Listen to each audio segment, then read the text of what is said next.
Hello everyone. Today's topic under discussion is the chapter 2 stories about flying. The chapter has got two parts. First, his first flight, written by Liam O'Flaherty, and part second, entitled Black Aeroplane, is written by Frederick Forsyth. Now I'm going to explain the first part, which is his first flight, written by Liam O'Flaherty. The writer was born on 28th August 1896 and died on 7th September 1984. It means he was a 20th century writer. He was a major Irish novelist and short story writer. He belonged to Ireland. He would write novels, he would write short stories. He wrote about the experiences of common people. His works combine brutal naturalism, we can see brutal naturalism in his works, and psychological analysis of characters. And the psychological analysis of characters, the psychological analysis of a seabird is presented here. His works showed the courage and persistence of Irish people. So he was in favor of courage, he was in favor of persistence, and that courage, that persistence is demanded here in this chapter. That courage and persistence is shown there by the seagull that we will read here in this chapter later on. Let us know the theme of the chapter. The chapter is about the importance of independence. It is about how important it is to have self belief and confidence as well. The chapter focuses on the need of taking first step. It focuses on the need of taking an initiative. The need of motivation is also shown through this chapter. It is highlighted that we need motivations in order to flourish, in order to do some work. The nervousness one experiences before doing something new is shown here. We will see that the seagull is really nervous before taking his first step or before having his new experience. Now let's have an overview of the chapter. So the chapter is an account. It is an account of a young bird that is afraid, and that young bird has fear to fly for the first time. The bird is young and it is really afraid to fly for the first time because the bird believes he had never undergone such experience. That's why there is a belief in his mind that his wings would not support him. He thinks that he will fall if he will try to fly. His wings will not support him. That was his view. The young seagull becomes sad. He is sad because he is unable to fly. When he sees his parents perfecting his younger siblings in the art of flying, and when the bird sees that his parents, they are giving training, they are making his younger brothers and sister in the art of flying, they are making them perfect in the art of flying. That's why he was sad, because he did not take the initiative, he did not take the first step to fly. His parents scold. His parents do whatever is the possible way to make him fly. They scold him, they taunt him, for not even trying, because he was not trying to fly. They even threatened him to leave him alone and hungry if he does not try. So they took every measure, they took every step to make him try to fly.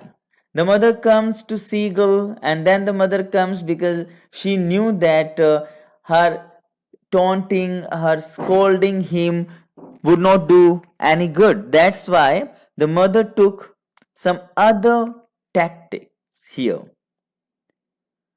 And she comes to the seagull with a fish in its mouth.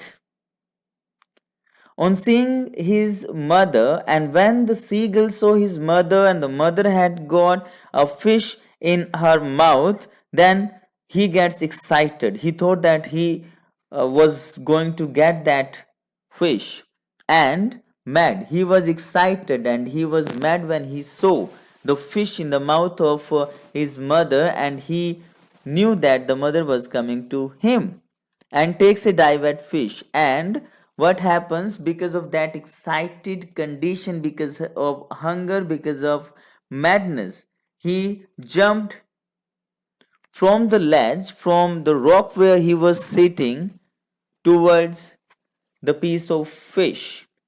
Thus his mother compels. In this way, his mother makes him fly by using food as a trap, and she used food as a trap for him, and he was trapped and he jumped down, and ultimately he learned to fly. His emotions changed, and when he was falling down, his emotions, first he was afraid, he was having fear that he fell down, but his emotions changed from fear to confidence, and then he got confidence, then he got happiness. He was happy, he was confident, and it is his first flight. And this is how he learned to fly for the first time. And when his family members saw him flying, all the family members, they celebrate his victory. They were very happy, they were shouting, they were flying over him. So they were also celebrating the victory of that bird. Now let's read the chapter thoroughly. Part 1, his first flight. We know that this is the first flight of a seagull, of a young seagull. So the young seagull was alone. He was alone on the ledge because rest of the family members had flown away. His two brothers, he was having two brothers and a sister. All of them had already flown away the day before. The previous day, his sister and two brothers, they flew away. He had been afraid, but he was having fear to fly with them.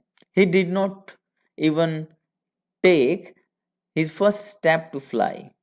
Somehow, when he had taken a little run forward, but he was trying to do that, but he was not having that courage to jump off that rock. A little run forward, he ran forward a little at the brink, at the edge of the ledge of that rock on which he was sitting, and he was coming at the brink, at the edge of that ledge. He came to the brink of the ledge, and he attempted, and he also tried to flap his wings. He also tried to move his wings, to flap his wings. He became afraid. But when he was there at the edge of that ledge, he was afraid to fly. He was afraid to jump off. That's why he remained there. The great expanse. And what he was afraid of? He was afraid of the expanse of the sea, the stretch of the sea, how far the sea was stretched there. The sea spread there, stretched down beneath. There he could see a long and wide area of that sea there. And it was such a long way down. And when he looked downwards, it was really a long way down. That's why he did not have the courage. Because it was miles down, and he did not show the courage to jump off, to jump down. He felt certain because he knew, he was sure that his wings would never support him. He was thinking that his wing would not do their work and he would fall down. So he bent his head and ran away back to the little hole under the ledge where he slept at night. So he made a try. He made a try. He came to the brink, to the edge of that rock, but when he saw the expanse of the sea, the stretch of the sea, the height, he was standing there, how long he was to fall. So this view made him afraid, and he stopped trying. He dropped his head and he ran away back to where he was sitting all through the night. He was sleeping all through the night. Even when each of his brothers and his little sister, whose wings were far shorter than his own, ran to the brink, flapped their wings, and flew away, he failed to muster up courage to take the plunge which appeared to him so desperate. He was really desperate. He was really eager to jump, but he was not able to muster up his courage. He was not able to gather courage, and the courage was of plunging. He was unable to gather the courage to jump downwards. And jumping downwards was really what he needed. But he could not have that courage. Though his brothers and his sister, they all have got shorter wings than him. They had shorter wings than his wings, but they ran to the brink. They flapped their wings and they flew away. But this young seagull could not have that courage. His father and mother had come around calling to him shrilly, in a very shrill manner, upbraiding, scolding him, rebuking him, threatening, menacing him, giving him warnings to let him starve on his ledge unless he flew away. But for the life of him, he could not move. So his parents, his father and mother, his parents would do every possible thing that they could do. They scolded him, they told him in a very strict tone, they threatened him, they even gave him warning that they would not give him anything to eat and he will die hungry, he would starve. But he could not move. He could not move, but he did not try to fly. Why? Because he was thinking of his life. He thought that his wings would not work and he would die when he will try to jump down. That was 24 hours ago. This was 24 hours ago. It means he was there for the last 24 hours alone. Since then, nobody had come near him. No one of his family came near him. The day before, the previous day, all day long, all through the day, he had watched his parents flying about with his brothers and sister, perfecting them in the art of flight, teaching them how to skim the waves and how to dive for fish. The last night or the previous day, he saw his parents making his brothers and sister perfect in flying. And his parents also told the children how to skim the waves, how to move quickly over the waves, just touching the waves slightly.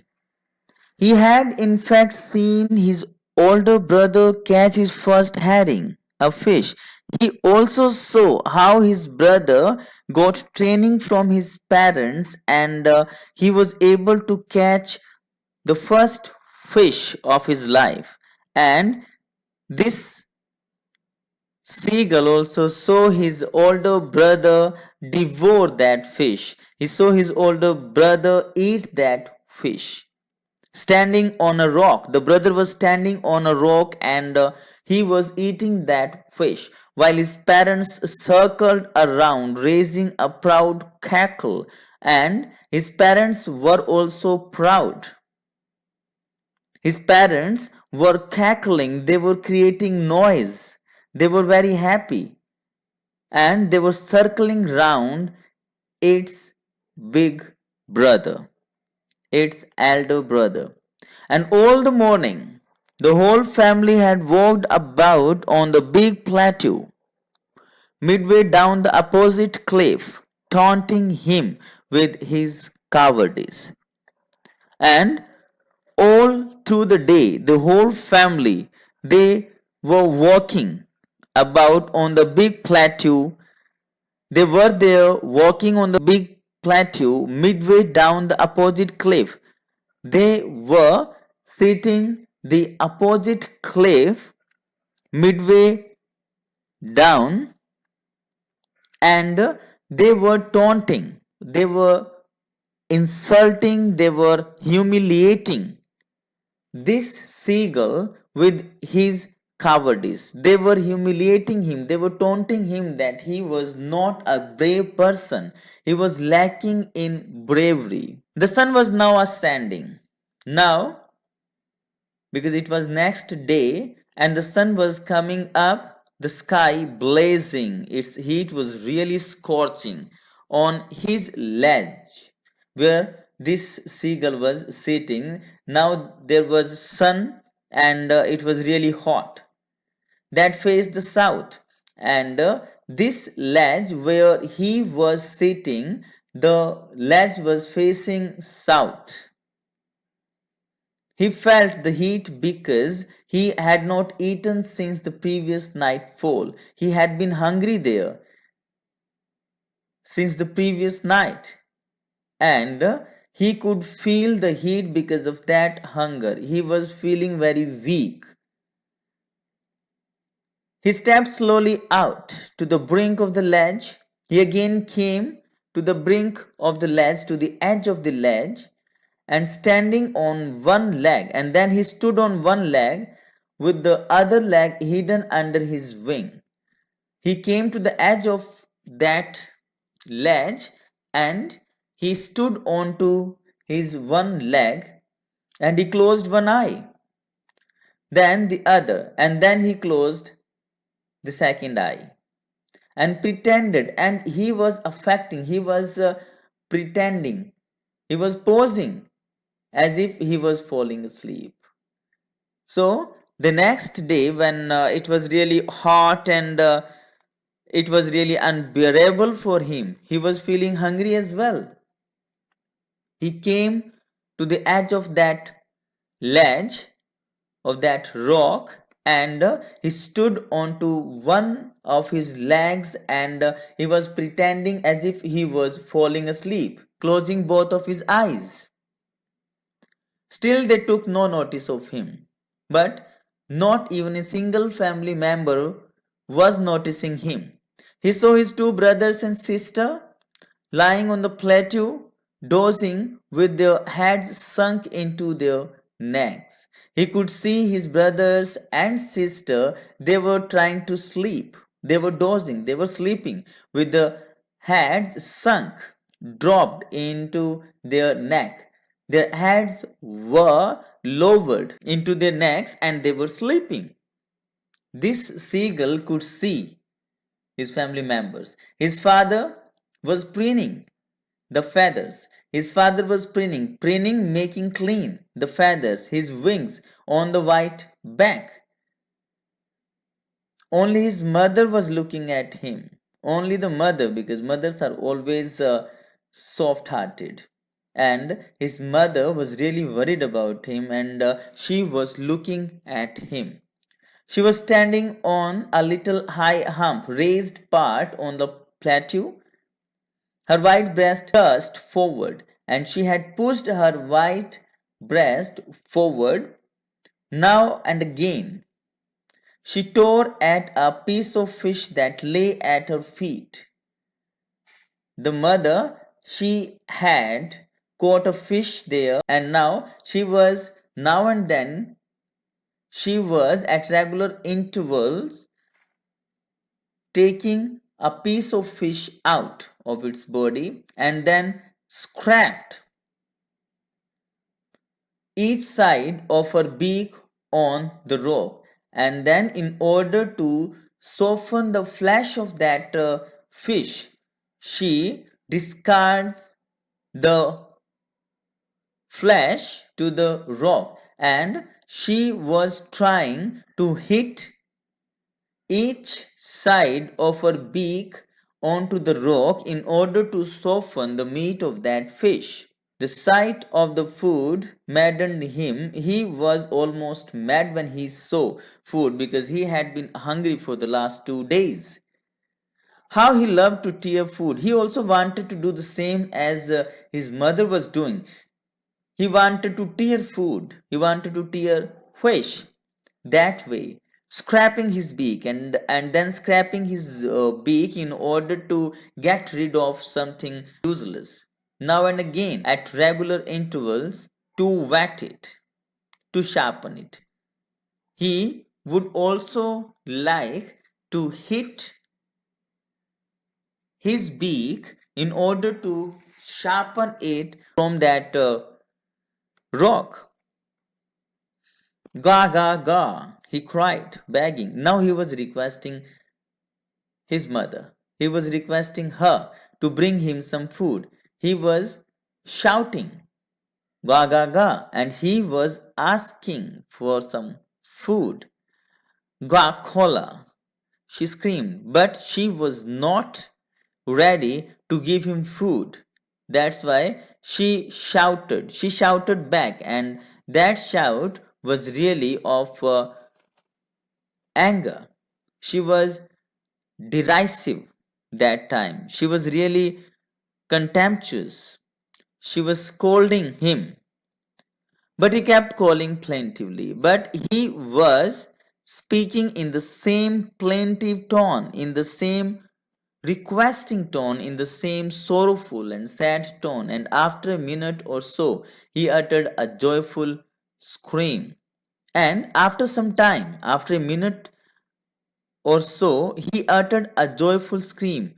He was very happy. After a minute, he was very happy because he saw something. That's why he was happy and he shouted. What he saw? He saw his mother had picked up a piece of fish and was flying across to him with it. He saw that his mother had taken a piece of fish there and now she was flying across and she was going to get near this baby. He bent forward out eagerly because he was very eager. He wanted to take that food, tapping the rock with his feet. He was so excited that he was tapping, he was striking, he was hitting the rock with his feet, trying to get nearer to her. He was trying to get nearer to that piece of fish or to her mother as she flew across. When she was flying across and she was trying to get near the baby. This was the condition of this bird. But when she was just opposite to him, she halted. She stayed there. She did not do anything. She halted. She stopped. Her wings motionless. She did not move her wings. The piece of fish in her beak, still the piece of fish was there in her beak, and that piece of fish was almost within the reach of the baby bird's beak. He waited a moment. He waited a moment. He thought that his mother would come near him in surprise. He was also surprised because his mother did not get near him. Wondering, he was thinking why she did not come nearer. He was thinking why she did not come near him. And then, maddened by hunger, he was really mad, he was really crazy. He was mad because of hunger. Then he dived at the fish. He jumped at the fish. With a loud scream, he fell outwards and downwards into space. Then a monstrous terror seized him, and his heart stood still. He could hear nothing, but it only lasted a minute. So, this was the condition of that bird when he fell down or when he jumped at that piece of fish. He fell down, he was falling outwards and downwards. It looked as if he was falling into space because there was nothing, there was only stretch ocean, and it was really much height that he was there or he was falling from. Then a monstrous terror seized. Then he was really terrified. Monstrous terror seized him. He was really terrified and his heart stood still. It seemed to him that his heart stopped working. It was still, it was motionless, it did not move. He could hear nothing, he could not hear anything because of that fear that he was facing that time. But it only lasted a minute. But that fear did not remain for a long time, continued for a long time, did not last for a long time. The next moment, he felt his wings spread outwards because now it was really enough time he was having there dropping, and now he started to move his wings. And when he spread his wings outwards, the wind rushed. The wind was moving. It struck against his breast feathers, his front feathers. Then, under his stomach, then he could feel the wind under his stomach and against his wings, and he could feel the wind against his wings. He could feel the tips of his wings. He could feel the tips, pointed parts of his wings cutting through the air. And now he could feel that the wind is being cut by his wings, or his wings were cutting the air. He was not falling headlong now, but now the falling of his was not so fast. He was not falling with his head downwards and with a quick speed, with a really much speed. He was not falling with that speed. He was not falling with his head downwards. He was soaring, and now he was soaring gradually. Gradually, he was rising somewhat downwards and outwards. Though he was falling downwards, still his falling was not fast now. He was no longer afraid, and now his fear went away. He just felt a bit dizzy. He was feeling somewhat. He was feeling a bit, he was feeling somewhat dizzy, as if his head was spinning or he was feeling giddy there. Then he flapped his wings, and now he started to flap his wings and he soared upward. And when he flapped his wings, he soared. He rose high, he flew high upwards. Ga ga ga, Gokola, and now his mother was really happy. Soared past him. She flew past him rapidly, her wings making a loud noise, and the wings of her mother were making noise. he answered her because she was shouting these words, and he also answered her with another scream. He also screamed. He also shouted. Then his father flew over him screaming, and then came his father. He also flew over him. He was also shouting. His father was also happy. He saw his two brothers and his sisters flying around him, and his brothers and his sister, all of them were also flying around him, curveting. They were curveting. They were flying as if a horse is running there, and banking. Banking, they were moving sideways. They were turning and soaring and diving. They were soaring. They were rising high and they were diving and they were getting downwards. So, all these curvating, banking, soaring, diving.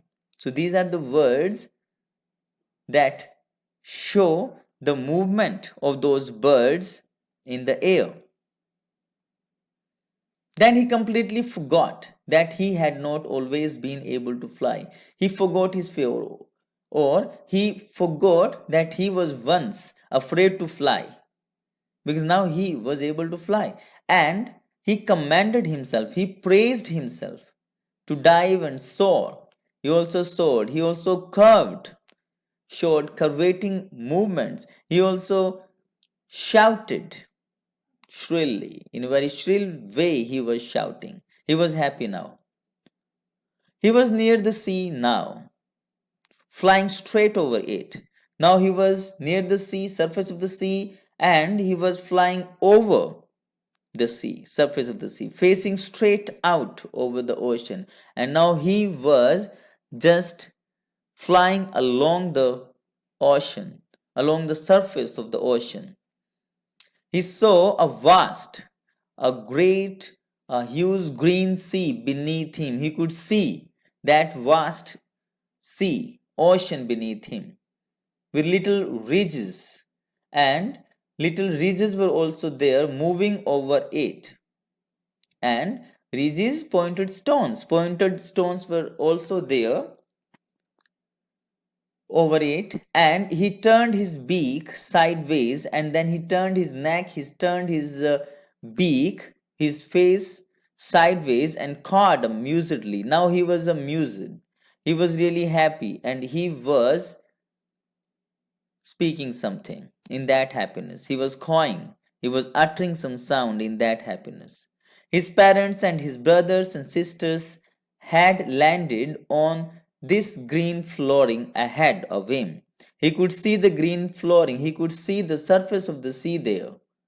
And his brothers and sister, all of them were sitting there on the surface of the sea, that green flooring, because he had never experienced sitting on to the surface of a sea, and he thought that his brothers and sister were sitting there onto a hard surface. They were beckoning to him, they were calling him, they were indicating to him, making gesture to him, calling shrilly in a very loud noise. He dropped his legs to stand on the green sea because it was his first experience to sit onto the surface of the sea. That's why he put his legs onto the sea as if he was sitting onto some solid surface. His legs sank into it, and when he put his legs onto the surface, his legs sank, went deep into the surface of the sea. He screamed, he shouted, he was afraid now with fright, and he attempted to rise again because it was his first experience. He did not know that his legs would fall into or dip there into the sea. And he tried to rise again. He thought that he was sinking, and he tried to rise again. He tried to fly again, and he flapped his wings, but he was tired. He was exhausted, really. And he was weak with hunger as well. For 2 days he had not had anything to eat, and he could not rise. That's why he could not rise. Why he wanted to rise? Why he wanted to rise? He wanted to rise because he thought he was sinking. But he could not rise because he was really tired. He was exhausted by the strange exercise, because this was really a strange exercise for him. Flying. It was his first attempt to fly. His feet sank into the green sea, and his feet, because he was unable to fly up, that's why his feet sank there, dipped into the sea. And then his body touched. Then his belly touched it. His body touched the surface and he sank no farther. And then he stopped sinking down. He was floating, and now he was floating because now his body was there. The body of that bird touched the surface. And around him, his family was screaming. And around that bird, his family members, they were screaming, they were shouting, they were praising him, and their beaks were offering him scraps of dogfish. And also, they had got fish in their beaks, and they were offering pieces of fish, dogfish. Name of that fish was dogfish. So they were offering him dogfish to eat, or pieces of dogfish to eat, because they were very happy. He had made his first flight. That was his first flight, and it took him one thing to fly, and that one thing was to step, to begin to initiate, to initiate. Now, let us know the message, what we get from this chapter.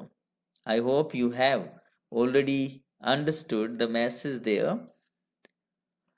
It gives the message that we should conquer fears in life to achieve success, because the brothers and sister of that seagull, they had conquered their fear. That's why they flew before that bird.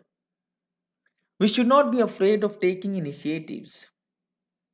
If the bird, if this seagull would not take initiative, if the seagull did not get down, did not dive, he would not learn to fly. So we should not be afraid of taking initiatives, beginning. We should not afraid to begin something, as every journey of 1,000 miles begins with but a single step. Because if we are to go to a journey of 1,000 miles, then what is needed? We need to take one step ahead. But that single step is the most difficult one to make. And if you are able to take that single step, you can accomplish that journey. One should trust one's abilities and be brave. We should not be cowards. We should believe in ourselves. We should try to be independent.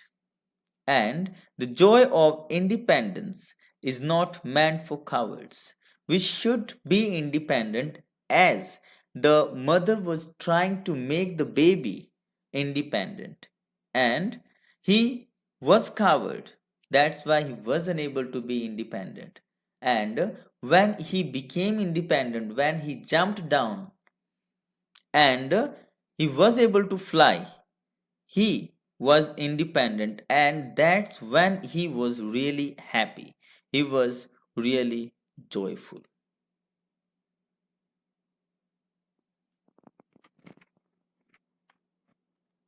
So thank you for watching the video patiently. I hope you have understood the topic well. So like and share the video, and don't forget to hit the subscribe button. See you with a new video on a new topic. Till then, Bye.